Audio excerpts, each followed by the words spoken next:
Hey everyone, welcome back to Crafts and Design by Yusa. Today I'm taking you through the step-by-step process of creating this beautiful. We start with a sturdy piece of white cardboard. Using a ruler and a precision cutter is key here. Accuracy is everything in architectural modeling. I'm carefully measuring out the base and the main walls. Notice how I'm scoring the cardboard first to get those perfectly crisp edges when we start folding the structure together. I'm using scissors to cut out the gabled roof sections.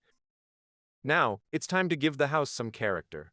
This triangular peak gives the house a classic, cozy feel.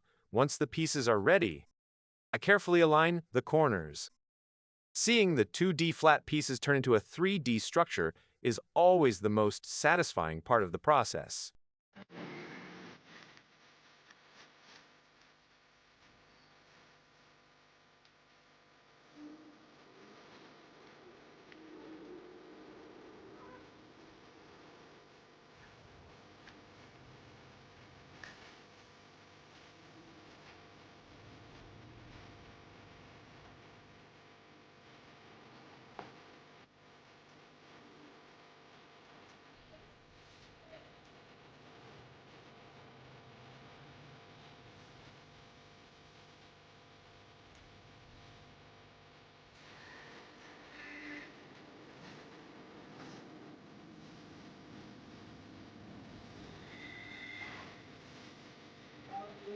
The final result is clean, modern, and made entirely from simple materials you likely have at home.